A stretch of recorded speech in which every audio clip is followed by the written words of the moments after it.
Bonjour et bienvenue sur Charging Station pour découvrir cette semaine un SUV hybride rechargeable, mais plus largement un concept. Le concept c'est Lynk & Co et le SUV c'est la Lynk & Co 01.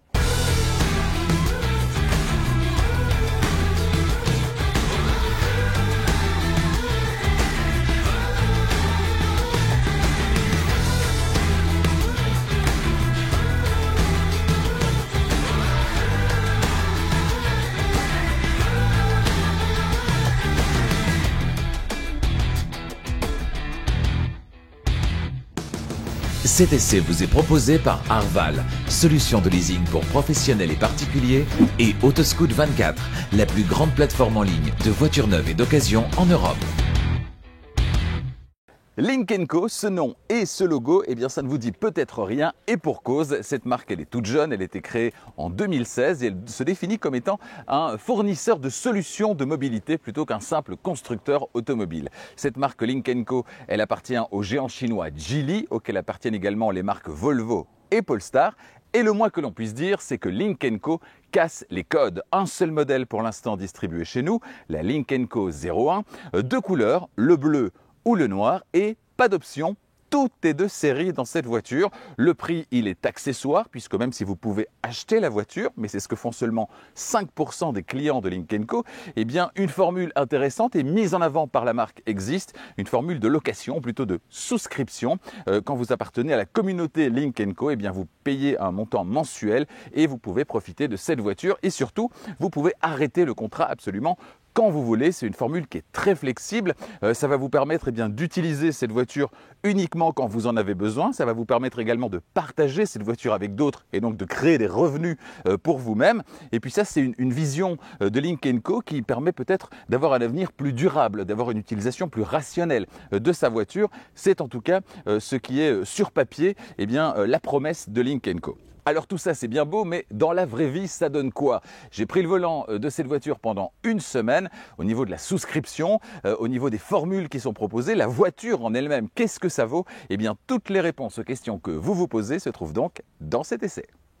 Mais avant de démarrer cet essai, je vous invite à vous abonner à Charging Station si ce n'est pas déjà fait et à activer la clochette des notifications pour être prévenu dès qu'une nouvelle vidéo électrisante est disponible. La semaine prochaine, je vous emmène en voyage. On va partir pour de vrai à Stockholm, en Suède, découvrir une nouvelle version d'une voiture qu'on connaît bien et que vous appréciez.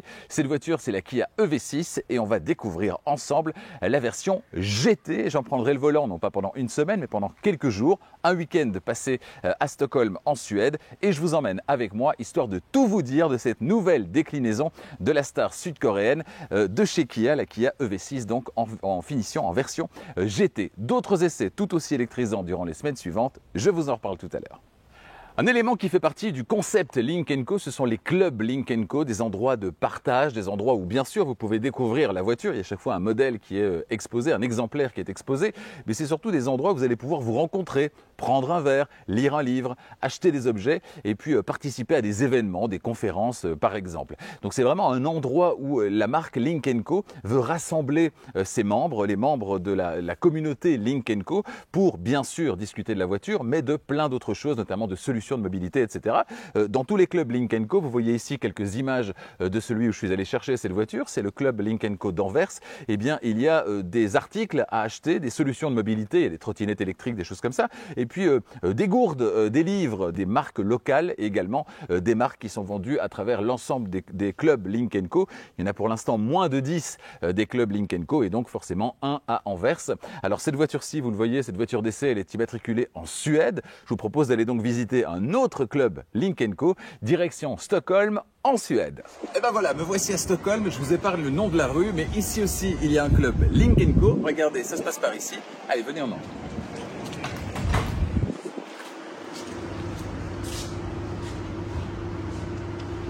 Et c'est vrai, le principe il est un petit peu le même que dans tous les autres clubs Lynk & Co. Alors c'est beaucoup plus petit qu'à Anvers ici, mais on a bien une voiture qui est exposée, qui est d'ailleurs un petit peu plus mise en évidence qu'à Anvers, et puis pas mal d'autres choses, d'autres articles qui sont vendus, vous le voyez, avec des articles qu'on va retrouver dans tous les autres clubs Lynk & Co, et puis certains qui sont spécifiques ici à la Suède et à Stockholm. La Lynk & Co 01 que vous avez sous les yeux, c'est la cousine lointaine de la Volvo XC40 avec laquelle elle partage sa partie technique, avec laquelle elle partage également sa plateforme, la fameuse plateforme CMA qui est complètement modulaire et qui du coup ici a été allongée pour permettre à cette voiture de proposer plus d'espace à l'intérieur et notamment aux places arrière. L'allure générale, c'est celle d'un SUV de taille moyenne, sauf que chez Lynk & Co, on a choisi de donner davantage de personnalité à la 01 en l'affublant d'inserts bleus dont personnellement je me serais bien passé. Ça donne selon moi un petit côté bling bling que je ne trouve pas du meilleur goût. Tout ça est d'ailleurs en totale rupture avec le style intérieur qui lui, on le verra dans quelques minutes, est vraiment très classe. Notez que des exemplaires de la Lynk & Co 01 restylés ont été aperçus en Chine. Au programme, sur les quelques photos aperçues, un avant et un arrière retravaillés et la suppression des inserts bleus. Croisons les doigts pour que ces versions au dessin moins torturé et tape à l'œil arrivent un jour chez nous. Au niveau des dimensions, cette Lynk & Co 01, elle mesure 4,54 m de long, c'est une dizaine de centimètres de plus quand même que sa cousine la Volvo XC40. Elle mesure 1,86 m de large sans les rétroviseurs et 1,69 m de haut. Au niveau de l'empattement, distance entre les roues avant et les roues arrière, ce qui bénéficie à l'habitabilité, donc la place à bord, eh bien on est sur 2,73 m, ce qui est plutôt généreux. Et vous la trouvez comment cette Lynk & Co du point de vue de sa ligne à l'extérieur, du style extérieur? Eh bien dites-le moi dans les commentaires. Au pied du conducteur, la petite manette pour ouvrir le capot. Vous tirez 2 fois sur cette manette et du coup pas besoin d'un petit cliquet ici en dessous. Il vous suffit de lever le capot. C'est quand même vachement plus simple. Certains autres pourraient s'en inspirer. Vérin hydraulique, donc pas besoin d'une petite baguette pour retenir le capot. Et sous le capot, qu'est-ce qu'on constate? Eh bien la présence d'un moteur bien connu chez Volvo, le 3 cylindres turbo de 1500 cm3 qui développe 180 chevaux. Il est épaulé par un moteur électrique synchrone à aimant permanent qui lui va amener 81 chevaux de puissance cumulée 261 chevaux, 425 Nm de couple et un 0 à 100 abattu en 8 secondes. Tant que la batterie n'est pas vide, évidemment, sinon vous devrez vous contenter des 180 chevaux du moteur thermique, la voiture se comportant alors comme une voiture hybride simple. L'ensemble est envoyé aux roues avant via la transmission automatique à 7 rapports, pas de transmission intégrale donc sur la Lynk & Co 01. Pour alimenter son moteur électrique, cette Lynk & Co 01 peut compter sur une batterie haute tension d'une capacité de 17,6 kWh brut, soit 14,1 kWh utile. Elle doit permettre à cette voiture de rouler jusqu'à 69 km en théorie, en cycle mixte, selon la norme WLTP, et même jusqu'à 81 km en milieu urbain. Alors la promesse sur papier, elle est alléchante. Qu'en est-il dans la vraie vie? Combien de kilomètres peut-on réellement parcourir au quotidien dans la vraie vie sur une seule charge? Eh bien, je vous dévoile ces vrais chiffres tout à l'heure. À gauche et à droite, sur les ailes avant, on a ces appendices avec la marque Lynk & Co, sauf qu'à gauche, il y a une fonction particulière. Si je pousse sur un bouton qu'on verra dans un instant qui se situe sur le tableau de bord, eh bien regardez ce qui se passe. Voilà, on libère le connecteur de recharge. Le connecteur, c'est un connecteur de type 2 pour la recharge sur le courant alternatif, celui qui circule dans nos rues et dans nos maisons. Et malheureusement, ce connecteur de type 2, eh bien, il est relié à un chargeur embarqué d'une puissance assez faible, 3,3 kW seulement. Ça va permettre de recharger la batterie de 14,1 kWh utile de cette voiture en 5 heures et on aurait pu faire beaucoup mieux de ce point de vue-là. Alors ça va vous pénaliser ou pas en fonction de l'utilisation que vous aurez de cette voiture. Si vous rechargez pendant la nuit, que vous avez assez avec l'autonomie réelle de cette voiture durant la journée, on la détaillera tout à l'heure, et que vous rechargez le soir et la nuit pour recommencer le jour suivant, vous n'allez pas trouver qu'il y a un problème au niveau de la vitesse de recharge et vous aurez largement assez avec une nuit de sommeil ou même une journée de travail pour recharger. Si par contre, durant la journée, vous avez un kilométrage qui est supérieur à l'autonomie réelle de cette voiture en 100% électrique et que vous avez la possibilité de recharger chez un client, au bureau, lors d'une halte pour manger, etc. Là par contre, vous allez récupérer forcément moins si vous vous arrêtez 1 heure par exemple. Vous allez forcément récupérer moins avec un chargeur de 3,3 qu'avec un chargeur de 11 kW et c'est là que malheureusement du coup, dans l'après-midi, vous auriez pu aller plus loin avec de l'électrique et vous allez à un moment donné repasser sur le moteur thermique parce que vous n'aurez pas récupéré assez pendant votre heure de pause, la pause de midi par exemple. Donc voilà, en fonction de votre utilisation, vous allez ou pas être pénalisé par cette valeur de recharge qui est assez faible, 3,3 kW. Donc la valeur du chargeur embarqué de cette voiture sur le courant alternatif, le courant qui circule dans nos rues et dans nos maisons, c'est donc la recharge du quotidien. Pas de connecteur combo CCS, donc pas de recharge recharge super accélérée sur cette voiture. C'est un peu logique, hein, comme sur toutes les voitures, sauf celles qui proposent une très grosse batterie en hybride rechargeable. Mais sur celles qui proposent une batterie de taille raisonnable, vous n'allez pas vous arrêter le long d'une autoroute tous les 40-50 km pour recharger pendant 20 minutes ou une demi-heure. Ça n'aurait pas beaucoup de sens. Donc ça, c'est pour la recharge. De l'autre côté, à l'arrière, du côté droit cette fois, on a plus traditionnellement une trappe. Sous cette trappe, eh bien, le remplissage du réservoir à carburant. Et ça va être pour les longs trajets. Hein. Quand la batterie sera vide, vous allez pouvoir continuer sur le moteur thermique. C'est l'avantage de l'hybride rechargeable pour ceux que le 100% électrique stresse un petit peu. Le réservoir, c'est 42 litres sur cette voiture. De quoi envisager sereinement des plus longs trajets. Dans la suite de cet essai, on ira sur la route évidemment avec cette Lynk & Co 01. Je vous fais découvrir son incroyable tableau de bord hein, en termes de finition, de qualité des matériaux, c'est assez incroyable. Et puis dans un instant, on ira à l'arrière y faire un petit tour. Je peux déjà vous dire que Zoé n'aura pas besoin d'y prendre place. J'y serai particulièrement à l'aise grâce à l'empattement allongé par rapport à la Volvo XC40. D'abord, on s'intéresse au coffre. L'ouverture, elle est électrique. Et une fois que le coffre il est ouvert, qu'est-ce qu'on constate? Eh bien d'abord que c'est extrêmement pratique. Le seuil du coffre et le coffre en lui-même, c'est plat, donc on ne doit pas aller chercher des bacs d'eau par exemple quand on revient du supermarché, on ne doit pas aller les chercher en profondeur, non, c'est affleurant et c'est bien sympa et bien pratique. Donc ça c'est la première des choses. La deuxième chose, on le voit, la banquette arrière qui est fractionnable 60-40, il n'y a pas de trappe à ski malheureusement, mais une banquette arrière qui est fractionnable. On a ici un petit filet de retenue en partie gauche et puis ici également une prise 12 volts de type allume-cigare. Notez par exemple que l'élément de l'ensemble sonore Infinity est particulièrement bien intégré hein, là dans le coffre, c'est assez sympa, franchement au niveau de la finition, c'est assez canon dans cette Lynk & Co 01. Et puis il y a encore de la place en dessous du plancher du coffre avec un grand espace qui peut accueillir les câbles de recharge. Alors j'en entends certains déjà me dire oui mais les câbles dans le fond c'est quand même pas pratique quand on a le coffre plein. Alors d'abord, vous allez pouvoir les caser où vous voulez. Hein. Si vous voulez pas les mettre là, vous n'êtes pas obligé non plus. Et puis, vous pouvez les mettre là la plupart du temps. Et quand vous voyagez avec le coffre complètement rempli, eh bien là, vous allez les retirer évidemment et vous allez les glisser ici sur le côté dans l'espace de chargement. Voilà, donc plutôt une bonne surprise. 466 litres, 1213 litres, selon que la banquette est en place ou complètement rabattue.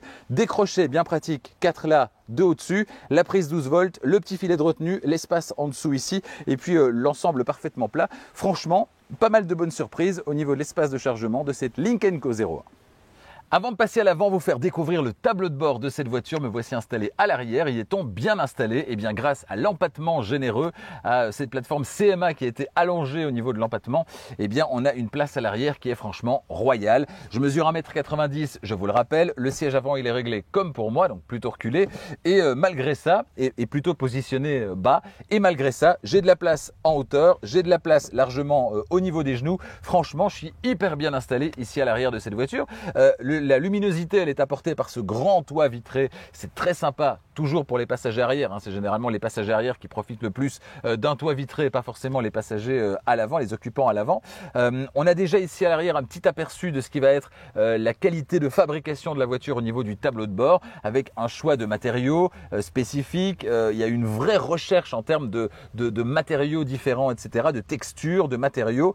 C'est assez sympa, la finition, elle est exemplaire. On a ici du moussé, on a du moussé ici aussi. Franchement, c'est génial. Le seul petit bémol, ce sera à cause du tunnel central ici, pour le passager central arrière, où effectivement on a un petit peu moins de place et c'est un petit peu moins évident pour les pieds à cause de la présence du tunnel. Mais franchement, pour le reste, au niveau de l'équipement, on a des petites poches ici à l'arrière des sièges avant. On a un connecteur USB-A et un connecteur USB-C pour la recharge. Vous pouvez toujours mettre un adaptateur pour transformer l'un dans l'autre.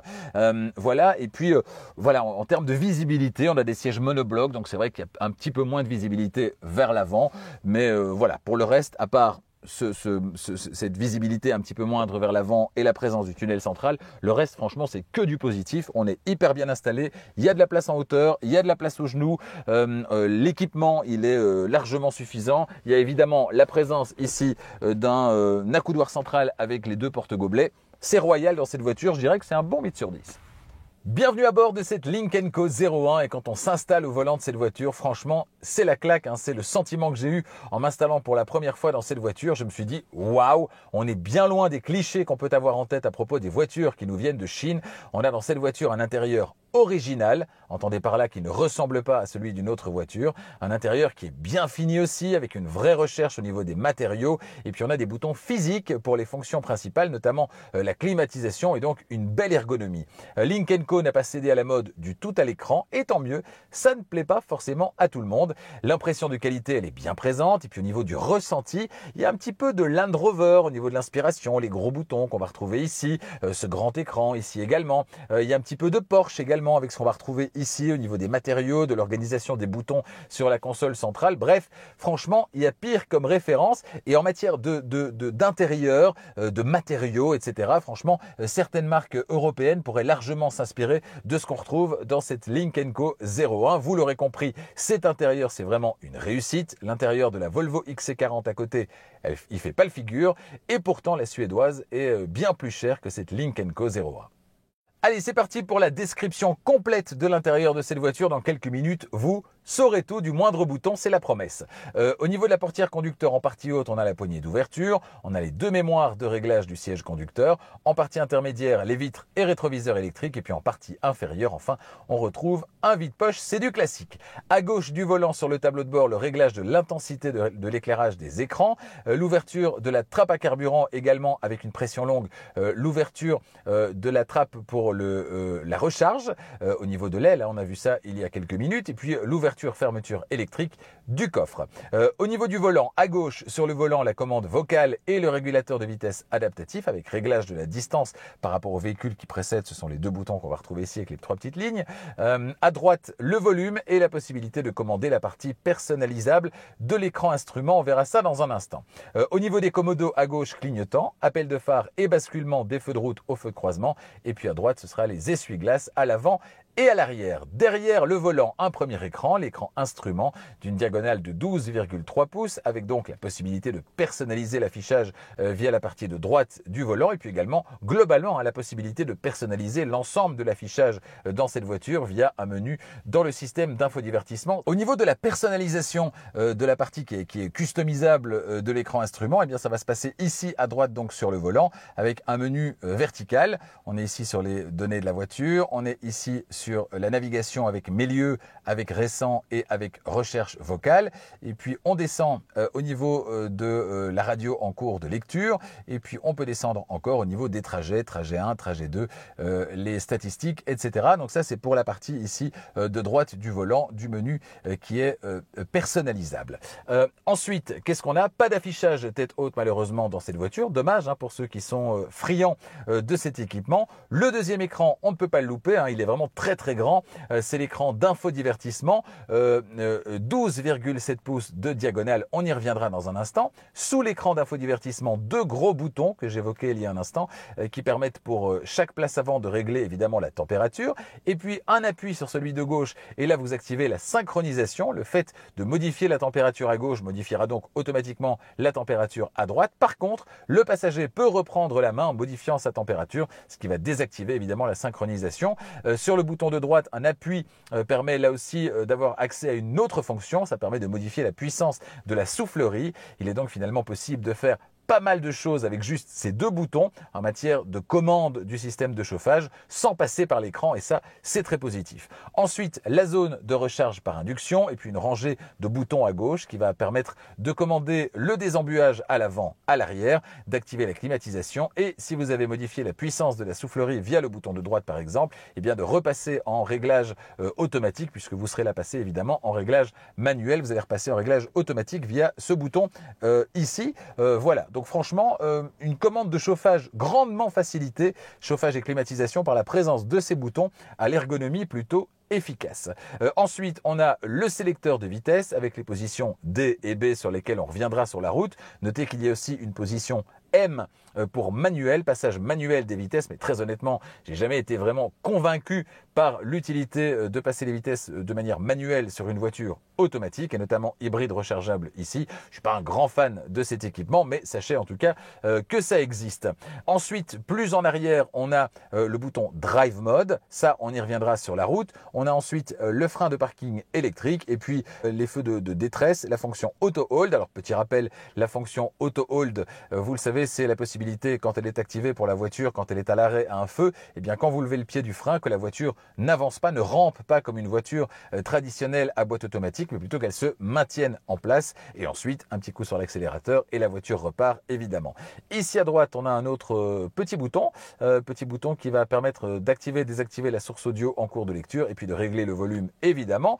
Ensuite, sous le petit volet ici, on a deux porte-gobelets qu'il est possible de masquer donc sous ce petit volet. C'est assez sympa parce que voilà, avoir les porte-gobelets toujours visibles, c'est pas forcément ce qu'il y a de plus joli. Donc ça, c'est pas mal de pouvoir masquer ici. Et franchement, du coup, on a un intérieur là qui visuellement est vraiment très très beau. Je suis complètement séduit par l'intérieur de cette voiture qui en plus n'a pas recours au piano black, hein, comme quoi quand on se donne la peine d'aller chercher des matériaux un petit peu différents, comme ce qu'on retrouve ici au-dessus sur la planche de bord, ici cet aspect un petit peu peau de serpent qu'on va retrouver ici également. Voilà, plein de matériaux différents qui vont super bien ensemble et il n'y a pas de piano black, franchement, c'est que du bonheur. On va terminer avec sous la coudoir ici qui glisse d'ailleurs d'avant en arrière hein, pour convenir à tous les gabarits, eh bien un vide-poche qui est pas très grand mais qui renferme une prise 12 volts de type allume-cigare, une prise USB-C et une prise USB-A. Vous avez donc le choix ici à bord de cette voiture. Vous pourrez glisser votre téléphone dans cet espace puisque évidemment Apple CarPlay et Android Auto fonctionnent sans fil dans cette voiture. Justement, ça m'amène à vous parler maintenant du système d'infodivertissement. Autant vous le dire d'emblée, il y a un seul vrai bémol avec le système d'infodivertissement de cette voiture, c'est que le démarrage, quand vous rentrez dans la voiture, il y a une petite animation visuelle qui est très sympathique, mais qui ne fait que masquer le fait que finalement, le démarrage, il est assez lent. Le démarrage du système, il est assez lent. Alors, une fois que le système a démarré, le reste est assez fluide, hein, vous le voyez, on navigue dans des menus qui sont très classe, hein, d'ailleurs. Là aussi, hein, l'inspiration Land Rover, etc., des marques un peu premium, un univers qui est très, voilà, très fin au niveau de l'écriture, etc. Donc franchement, c'est très convaincant. Il y a juste qu'effectivement, au démarrage, c'est un petit peu lent. Alors par défaut, vous allez vous retrouver sur cet écran. Sur cet écran, en permanence, vous avez évidemment les fonctions de connexion, etc. qui sont indiquées ici en permanence en haut à droite de l'écran avec l'heure, évidemment. Vous pouvez tirer également ici sur l'écran pour avoir accès directement à certaines fonctions. Mode hybride, bright mode, stationnement semi-automatique, caméra de stationnement, système d'aide au stationnement, etc., etc. Donc vous avez pas mal de choses qui sont visible. Donc voilà, ça c'est en tirant vers le bas. Ensuite, ce menu par tuile, une tuile ici et une centrale. Navigation au centre, l'autopartage à droite. Pour ça, vous allez vous identifier, vous allez pouvoir activer les fonctions d'autopartage de la voiture. Et puis la radio ici à gauche, ou en tout cas le média en cours de lecture. Accès aux applications ici à droite. Vous allez pouvoir voilà, avoir accès à l'ensemble des applications qui sont disponibles dans cette voiture. Application de car sharing, ça c'est un jeu ici au milieu, application de collaboration, radio online, etc. etc. On va revenir sur le menu principal. Voilà, la fonction téléphone accessible ici également. Et puis Android Auto et Apple CarPlay qui, je vous le disais, fonctionnent sans fil. Ici, on peut aller vers la droite. Là, on a accès à d'autres icônes, des icônes qui pour certaines sont totalement inconnues et notamment cette icône Collab. Alors, de quoi s'agit-il ? Eh bien, c'est assez sympa et ça permet une grande proximité entre la marque et les utilisateurs. Pourquoi ? Eh bien, parce qu'en poussant sur ce bouton, vous allez pouvoir laisser un message qui sera, vous le voyez, anonyme et proposer une idée. Vous allez proposer une idée, vous trouvez sympa, tiens, dans cette voiture, il n'y a pas ceci, il n'y a pas cela, je suggère une modification de ceci, de cela. Eh bien, vous pouvez le faire en enregistrant un petit message qui arrivera directement au quartier général de Lynk & Co. Je trouve ça vraiment chouette pour garder un lien direct avec le consommateur et être à l'écoute des attentes et des envies des consommateurs de Lynk & Co. Le car sharing également, on peut cliquer sur le bouton, voilà, il va falloir s'identifier, on l'a dit, pour accéder aux paramètres personnels de partage. On va revenir en arrière. Ensuite, bon, le guide de la voiture, l'état de la voiture, des audiobooks disponibles ici également, le calendrier, la boîte de réception, les paramètres plus profonds de la voiture. Et puis alors, Journey Camera, c'est-à-dire caméra de voyage. Vous allez pouvoir ici eh bien, prendre des selfies. Voilà, on est dans la voiture, on fait coucou à Zoé qui est en train de me filmer. Vous allez pouvoir prendre des selfies, vous allez pouvoir également filmer vers l'extérieur, voilà, filmer vers l'avant. Et si vous êtes à un endroit particulièrement chouette, eh bien, vous allez pouvoir prendre une petite photo. Voilà, 3, 2, 1... on prend la petite photo, voilà, de l'avant de la voiture. Vous allez pouvoir filmer également pendant quelques secondes. Franchement, c'est assez chouette et ça aussi, on ne le trouve pas sur toutes les voitures. C'est une des particularités de cette Lynk & Co 01. Ensuite, on a les médias, évidemment, navigation, la radio online, on l'a vu tout à l'heure. Et puis ici, le petit jeu Storyteller. Donc, voilà, un menu Très facile à utiliser, un menu de départ qui sera systématiquement celui-ci, Apple CarPlay, Android Auto sans fil, il suffit de cliquer dessus, vous l'avez en plein écran, c'est assez sympa, et puis vous le voyez en partie inférieure, ces boutons qui sont toujours là, ces commandes qui sont toujours là, même si vous avez en permanence la possibilité de régler pas mal de choses au niveau de la climatisation via ces deux boutons, vous avez quand même toujours ce menu ici qui sera toujours disponible, notamment pour activer les sièges chauffants. Voilà pour la description du système d'infodivertissement de cette Lynk & Co 01. Pression sur le bouton de démarrage, double impulsion sur le sélecteur de vitesse et la voiture s'élance. Dommage d'ailleurs, c'est double impulsion qui vous fait passer d'abord sur N et puis sur D. Un fonctionnement par cran aurait permis de n'avoir qu'un seul mouvement. C'est un petit détail, mais c'est comme ça. Pour autant que la batterie soit chargée, la Lynk & Co 01 va privilégier l'utilisation du moteur électrique. Le silence est au rendez-vous. On a l'impression d'ailleurs, dès les premiers tours de roue, d'être au volant d'une voiture assez massive et solidement construite, ce qui est loin d'être désagréable. Les sièges dans cette Lynk & Co, ils sont de type monobloc, vous le voyez, ils sont très confortables. Le réglage est électrique pour le conducteur avec 2 mémoires disponibles. Le passager, lui, devra se contenter de réglage manuel. Ce qui impressionne, c'est le maintien latéral qui vient vous enserrer parfaitement. Et puis, globalement, la facilité avec laquelle chacun pourra trouver sa position de conduite idéale. Là aussi, on est clairement dans l'univers de Volvo. Le matériau qui recouvre le siège, c'est de l'Econil, un matériau fabriqué entre autres à partir de filets de pêche recyclés. Et le résultat, il est plutôt flatteur à l'œil, mais également au toucher. Chez Lynk & Co, on considère, je cite, qu'aucun automobiliste ne devrait avoir à payer un supplément pour rendre sa voiture plus sûre. Fin de citation. Une philosophie qui semble avoir été soufflée à l'oreille de Lynk & Co par les cousins de chez Volvo, qui eux aussi ont toujours mis l'accent sur la sécurité.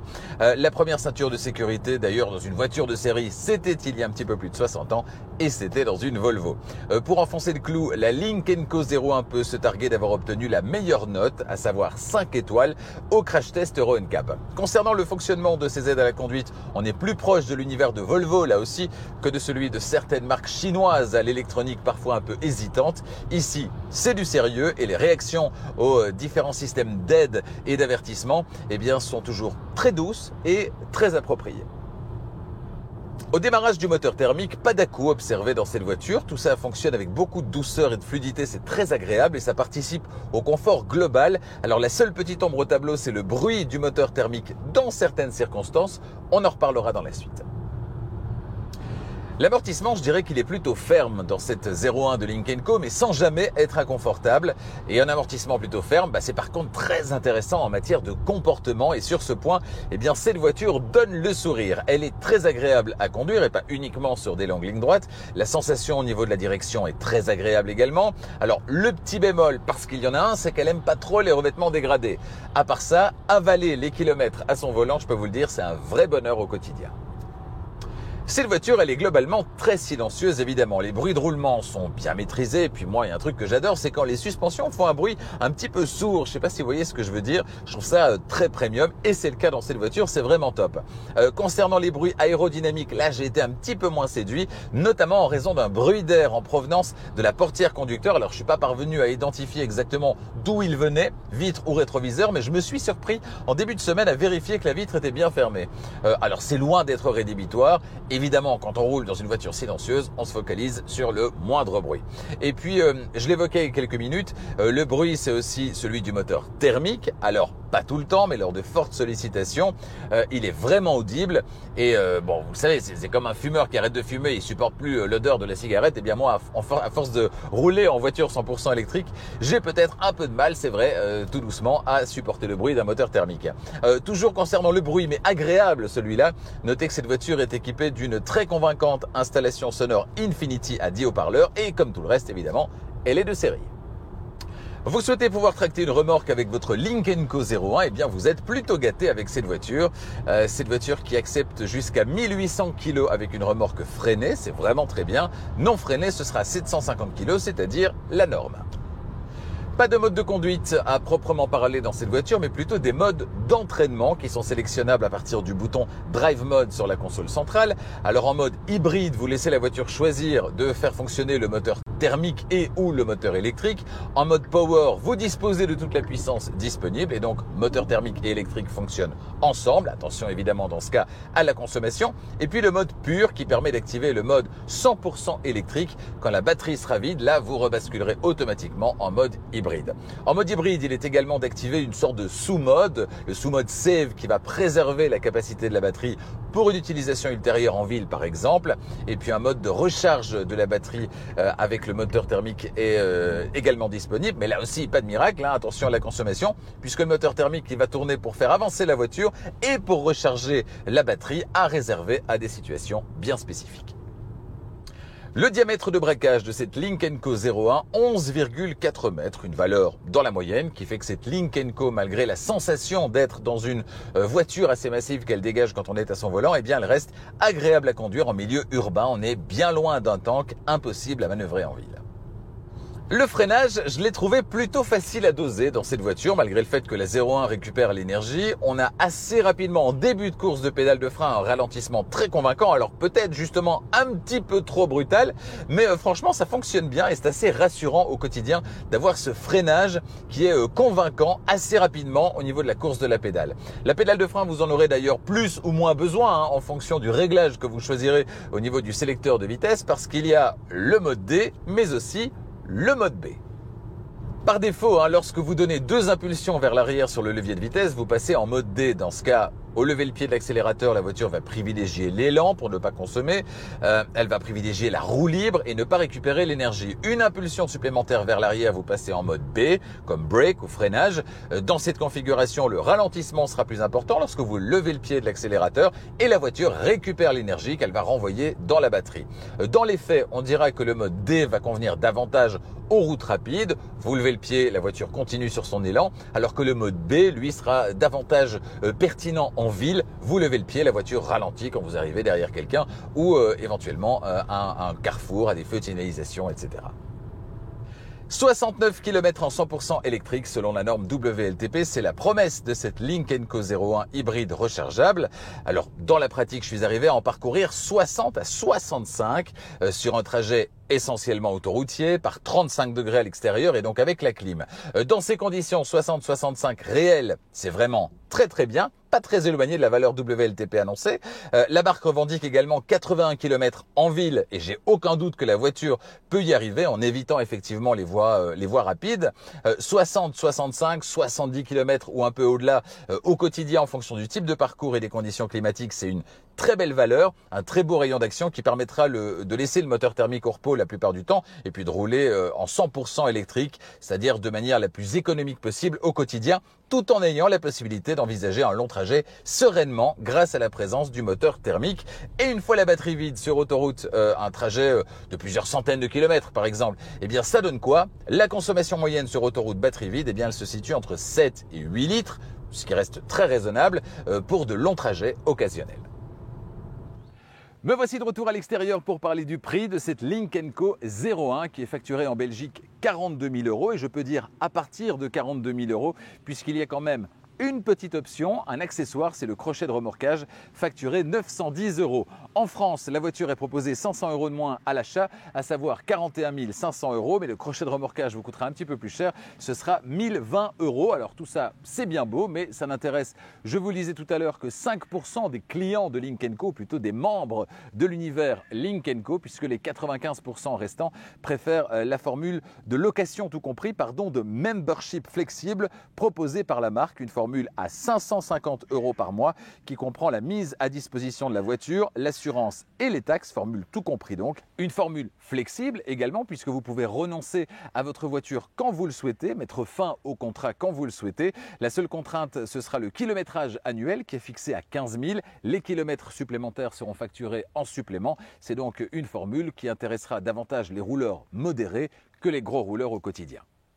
Une formule de location tout compris pour les professionnels, pour les particuliers. Sur Charging Station, on n'a pas attendu Lynk & Co pour en parler, bien sûr grâce à notre partenaire Arval, partenaire de Charging Station, qui propose le private lease à destination des particuliers et le leasing opérationnel à destination des entreprises. Dans les deux cas, l'avantage principal, c'est que c'est une formule tout compris. Il n'y a pas de frais supplémentaires, tout est inclus. La mise à disposition de la voiture, également les entretiens, également les taxes, etc., etc.